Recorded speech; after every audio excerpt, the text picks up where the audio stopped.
Chapter 6. What you're going to see in this chapter is a continuation of what we established in Chapter 5. We'll use a lot of the same formal structures. We use the same orchestral size, though it'll keep getting a little bit bigger, particularly with guys like Berlioz. And the difference is going to be what Beethoven established. Composers are going to kind of start fragmenting a little bit, each composer looking for their own individual sound, their own individual voice, their own individual style. Symphonies will get longer, operas will get longer, concertos will get more dramatic, the performance will become more virtuosic. And then we'll go the other direction, and we'll see tiny little pieces, things like the art song, which is the first thing you're introduced to with Franz Schubert, this guy here, and character pieces, little piano pieces. And again, you will see more emphasis on really talented players, people like Paganini. Niccolo Paganini inspires Chopin, particularly inspires Franz Liszt, inspired Robert Schumann, but that didn't work out so good, as you'll read, to be these virtuosic show performers, and they're writing these really crazy dramatic works to show off their virtuosity. You'll be introduced to two very important female composers, Fanny Mendelssohn, Felix Mendelssohn's sister, and Clara Wieck Schumann, Robert Schumann's wife. Fanny Mendelssohn wasn't really discovered until, honestly, about 20 years ago. Scholarship started really looking at her pieces. Not many of them were published. Clara's a little different. She was noted at the time for being a very strong public performer, and she was writing and publishing some of her own works. She published some under her husband's name as well.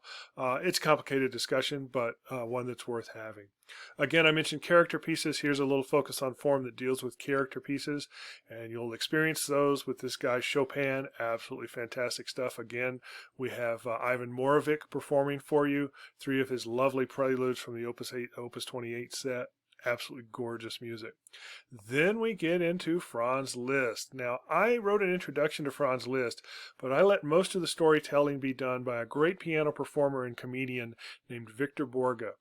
To get Borge's humor, you must read this with care, because he uses a lot of footnotes. You'll see all these little footnote marks. The humor is buried a lot of times in the footnotes. So you got to, particularly on the HTML, this is where the hard copy of the book's actually easier to read. If you're using HTML, you got to kind of scroll down and back a bit to get to these little footnotes, which are all buried at the bottom of the page. Of this area, actually, but they are hilariously funny, and they're absolutely worth the trouble. I scrolled past a really interesting cartoon, by the way. Take a look at that as well. This tells the story of Chopin and our Franz Liszt, and the way he moved and the way he danced around. It's a poking fun of him during the day. You noticed a picture of Chopin. Here's Franz Liszt. These are some of the first photographs that we see in the book, which is pretty interesting. Then we get to Hector Berlioz. In some ways, a continuation of Beethoven. In some ways, he goes much further. He pushes the orchestra limits that we've never heard before. He also comes up in a stronger way than we've ever seen before with this idea of program music. Music with an extra musical idea. Music that's going to tell you a story. Now, we've seen this actually since the Renaissance, but it was used some in the Baroque period. It was used a little bit in the classical period, but it becomes critical here in the Romantic period. We see a lot of composers beginning to write music with an extra musical idea, music that tells you a story. Here's Mendelssohn. On one of his travels, he wrote a letter home to his mom saying, hey, that was a crazy piece this dude wrote. You can read about it. And then you actually have the English translation of Berlioz's original program notes for the Symphonie Fantastique. You've got a movement of that, the last movement, in your listening guides. He was the first composer to do this. Now, other people have written program music, music that told you a story, but here he wrote the story down. He passed it out to the audience. They read this before they heard the performance. That was groundbreaking. That was new. That was different. And it's a great story. You can read all about it. And again, you can listen to the 5th movement here. The other 4 movements are well worth your time, and of course you can find them anywhere on the internet. Brahms goes back a little bit the other way. He was friends with Robert Schumann, and Schumann wrote about Brahms. Hats off, gentlemen, a genius. Here he comes, and he introduces Brahms to the musical world. Brahms, in some ways, is the continuation of Beethoven even more than Berlioz. His symphonies are not featured in the listening guides of the book. I just didn't have space for it all. I recommend them to you highly. All of his chamber music is great, but he wrote some beautiful vocal music as well, including a German requiem. He creates a requiem mass setting, but it's a little different. He changes the text, and of course he takes it out of Latin, puts it in German. You have the movement, How Lovely Is Thy Dwelling Place. Absolutely gorgeous, often used by itself, extracted from the larger requiem. Really, really beautiful performing here. Then you've got another focus on form that deals with tone poems. Don't get confused. It says poem, but there's no text. It's program music, music that's going to tell you a story. Concert overtures, symphonic program music. Get all of that. Tchaikovsky. I don't have a listening guide for Tchaikovsky, but if you start going to concerts, you're going to hear tons of his music. Again, links to some really interesting films. Smetana. Here comes the idea of nationalism. Here's something new that you're going to be introduced to in this portion, and you've got a great, perfect nationalistic example, a tone poem called The Moldau.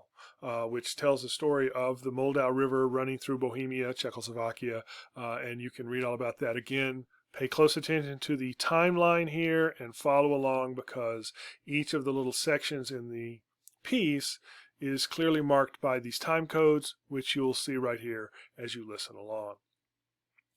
If you ever get a chance, go to Prague. It's a pretty awesome place.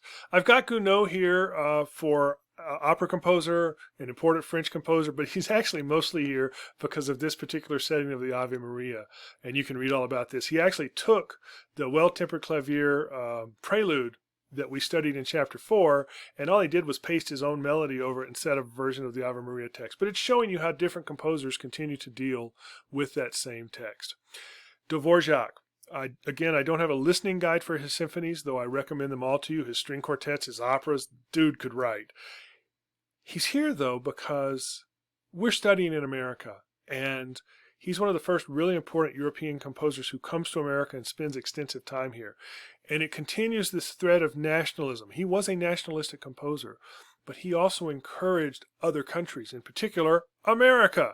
He pushed American composers to become more nationalistic and write in their own country's voice. This is a long article. It's a little tedious to read, but I recommend it to you highly. Take the time to do it. This was published in Harper's Bazaar in the late 1800s, and he deals with the issues I was just talking about, nationalism in American music, but he also talks about issues with the arts. And here he is writing in the 1800s, and he's talking about arts funding and how we don't have enough. We don't have enough support for the arts. Nobody will get behind this and support it the way it needs to. In Europe, there's all this support, and there's this safety net for artists to create great art, and it just doesn't happen in America. He's writing this in the 1800s. It's still happening today. It's a pretty fascinating article. Then we finish up with opera. You have a focus on form. This is jam-packed. And operas can take hours, and it's a different world. It requires a little more of you. I will freely admit that. But if you'll give into it, it's some of the most astounding music on the planet. So we talk about French operas. We talk about opera that continued in Austria and Germany. Of course, Italian operas, Rossini, Bellini, those dudes. Russian opera, the great Russian operas by Mussorgsky and others. And then we finish up the chapter with two really big dudes. Giuseppe Verdi from Italy, and Richard Wagner from Germany. Now, Wagner is a very complex discussion, and I'm not going to get into it in this little video overview. You can read about it. The one thing I will tell you is you got lots of good links, and you got this article. This is by Mike Walsh. Michael Walsh wrote for many years for Time Magazine. He's a brilliant music critic, brilliant music scholar. He wrote a great book called Who's Afraid of Classical Music? And this is the section from that book that deals with Wagner. And he lays it out in no uncertain terms. What do you say about Wagner? Terrible man, great music. Can't live with him, can't live without him. There you go. And he goes on from there, of course. You have an example from one of Wagner's operas, and it's just a short snippet, but it'll get you started. Once you start, trust me, you can't stop. It's very addictive music, and it's absolutely fascinating. Enjoy.